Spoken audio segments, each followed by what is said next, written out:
నమస్తే. ఎన్నో ఆధ్యాత్మిక అంశాలు నిరంతరం ఛానల్‌లో ప్రసారం అవుతూనే ఉంటాయి. మనందరికీ సుపరిచితులు శివప్రసాద్ గురువు గారు, నాకు తండ్రి సమానులు.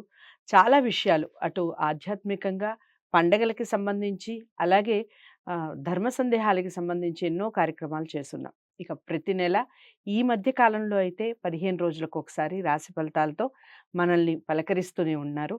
మార్చి మాసానికి సంబంధించి మాస ఫలితాలు తెలుసుకునే ప్రయత్నం చేద్దాం. ఎక్కడైనా డౌట్స్ ఉన్నా లేదా జాతకాలకు సంబంధించి, వాస్తుకు సంబంధించి మీరు సంప్రదించాలి అనుకున్న స్క్రీన్ మీద కనపడే నెంబర్‌కి కాల్ చేయండి. నమస్కారం గురువుగారు. ఆశీర్వచనం తల్లి. గురువుగారు, మార్చి మాసానికి సంబంధించి మాస ఫలితాలు, మేషరాశి ఫలితాలు ఏ విధంగా ఉన్నాయో చెప్పండి? శ్రీ మహాగణాధిపతయ నమ. ఐం మహాసరస్వత్యే నమ. శ్రీ లలితాంబికాదేవియే నమ. మామూలుగా రాశి ఫలాల కార్యక్రమములో భాగంగా 12 రాసుల వాళ్లకు కూడా ఎలా ఉండబోతున్నాయి ఏమిటి అనేటువంటి దాంట్లో ప్రతి మాసము చెప్పుకుంటూ ఉన్నట్టుగానే ఇప్పుడు ఈ మార్చి నెలలో ఎవరెవరికి ఎలా ఉండబోతుంది ఏమిటి అనేటువంటిది చెప్పుకుంటూనే నెలాఖరులో ఈ షష్టగ్రహ కూటమి అనేటువంటిది ఒకటి ఏర్పాటవుతూ వస్తూ ఉన్నది కాబట్టి వాటి యొక్క గ్రహస్థితుల వలన ఉండేటువంటి పరిస్థితులు 12 రాసుల వాళ్లకు ఎలా ఉండబోతుంది అనేటువంటిది తెలియజేస్తూ మొదటగా మేషరాశి. మేషరాశి వారికి ఈ మార్చి నెల అంతా కూడా అనుకూలవంతమైనటువంటి ఫలితాలుగానే గోచరిస్తూ ఉన్నాయి. ఏది అనుకున్నది అనుకున్నట్టుగా అన్ని పనులు చేసుకోవటము, పూర్తి చేసుకోవటము, కొంచెము చేసుకునేటువంటి పనులలో లాభాలుగానే, ఏ పనైనా చేసేది ఎందుకు లాభాల కోసమే చేస్తాం. కొంతవరకు లాభాలుగాను కానీ లాభాలు వచ్చేటువంటి దానిగానే ఉన్నాయి. అలాగే రెగ్యులర్గా వచ్చేటువంటి ఆదాయము కొన్ని గ్రహస్థితుల దృష్ట్యా కొన్ని చోట్ల కొంతమందికి ఇబ్బంది అవుతూ ఉంటుంది. నాకు రెగ్యులర్గా వచ్చేది గురువుగారు రాలేదు అనేది ఉంటుంది. అలా కాకుండా రెగ్యులర్గా వచ్చే ఆదాయం వస్తూనే ఉంటుంది గాక, ఇబ్బంది లేకుండా.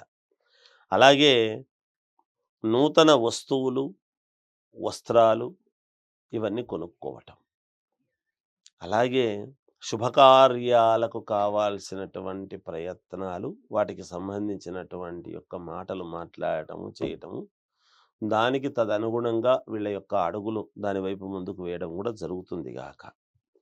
అంతేకాకుండా నూతన వాహనం కొనుగోలు చేసేటువంటి అవకాశాలు ఉన్నాయి. ఇది వాహనం అనంగానే ప్రతివాడికి కారు అని పోతుంటుంది. అవును. వాహనం అనంగానే కారే కాదు, సైకిల్ కొనుక్కునేటువంటి వాడి జీవితంలో, మోటార్ బైక్ కొనుక్కునేటువంటి వాడి జీవితము, ఆటో కొనుక్కునేటువంటి వాళ్ళు, ఇలా ఏవో అంచెలంచెలుగా అనేక రకాలు ఉంటారు. వాళ్ళకి తగ్గవే. కారు కొనుక్కునే వాళ్ళు ఉండవచ్చును, తప్పు లేదు. అందుకని వాహనం కొనుగోలు చేస్తారు. ఈ మాసంలో ఎక్స్పెషలీ చెప్పుకోదగ్గది ఏమిటి అంటే, వస్త్ర వ్యాపారాలు చేసేటువంటి వాళ్లకు, గుడ్డలంగళ వాళ్లకు చాలా బాగుంది. విపరీతమైనటువంటి ఆదాయాన్ని సంపాదించుకోగలుగుతారు.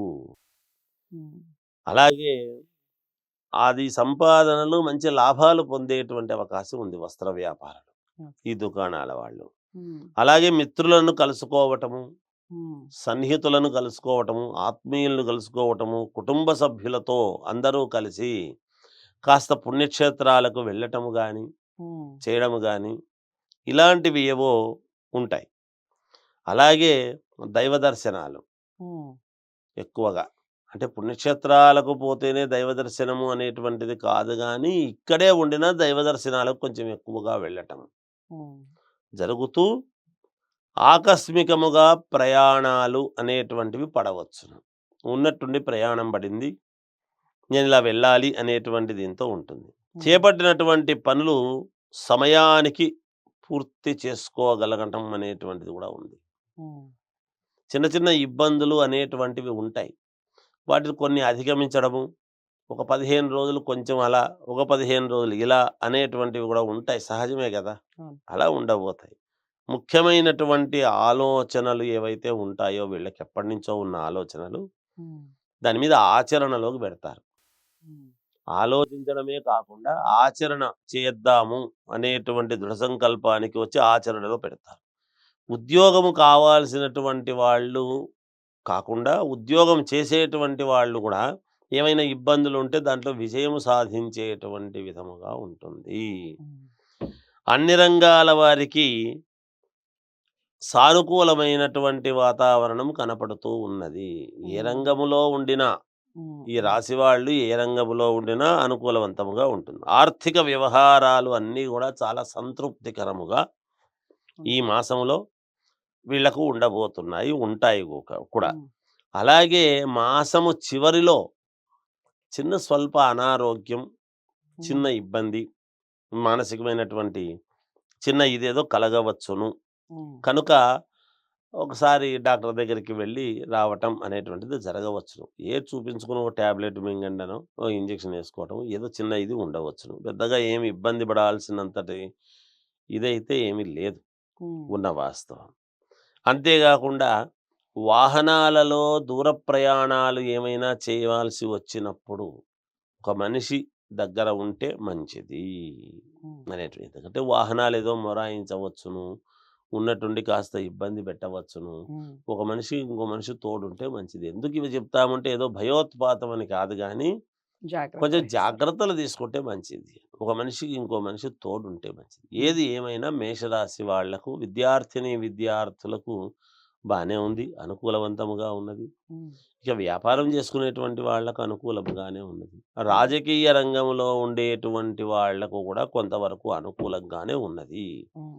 సినిమా రంగంలో ఉండే వాళ్ళకి కావచ్చు, సినిమా సీరియల్స్‌లో నటించేటువంటి వాళ్ళకి కావచ్చు, వీళ్ళకు కొంచెం ఎక్కువ శ్రమ పడాల్సినటువంటి పని ఉంటుంది. మేలు జరుగుతుందిగా. ఇక దైవారాధన అలాగే రంగులు, దిక్కుల విషయం చెప్పండి గురువుగారు? దైవారాధన అనేటువంటి విషయానికి వచ్చేటప్పటికి వీళ్ళు సుబ్రహ్మణ్య స్వామిని ఈ మాసమంతా కూడా ఆరాధిస్తే వీళ్ళకి మేలు జరుగుతుంది. ఇక వస్త్రాలు ఎటువంటివి వేసుకుంటే బాగుంటుంది అని గనక వీళ్ళు అనుకుంటే, ఇప్పుడున్నటువంటి గ్రహస్థితుల ప్రకారముగా కొంచెం ఎరుపు రంగు వస్త్రాలు, ఎరుపు రంగు వేసుకుంటే మంచిది. హ్మ్. మరీ బెదురు పెట్టినట్టు కాకపోయినా స్నఫ్ కలర్ గాని, కాస్త ఎరుపు కలిసినటువంటివి వేసుకుంటే వీళ్ళకు మేలు జరుగుతుంది అనేటువంటిది. హ్మ్. దిక్కుల విషయానికి వచ్చేటప్పటికి తల్లి అన్ని దిక్కులు పనిచేస్తాయి గాక. ఓకే. మేషరాశి వారికి మాసమంతా చాలా బావుంది. రెడ్ కలర్ ఎక్కువగా యూజ్ చేసే ప్రయత్నం చేయండి. సుబ్రహ్మణ్య స్వామిని ఎక్కువగా ఆరాధించండి. అలాగే అన్ని దిక్కులు కలిసొస్తాయి. ఏదేమైనప్పటికీ జాతకాలను ఒక్కసారి పరిశీలించుకోండి. వ్యక్తిగత జాతకాల కోసం శివప్రసాద్ గురువు గారిని కలవాలి అనుకున్న వారు స్క్రీన్ మీద కనపడే నంబర్‌కి కాల్ చేయండి. వీడియోని లైక్ చేసి షేర్ చేయండి. ఛానెల్‌ని సబ్స్క్రైబ్ చేసుకోండి. తదుపరి రాశితో కలుద్దాం. నమస్తే.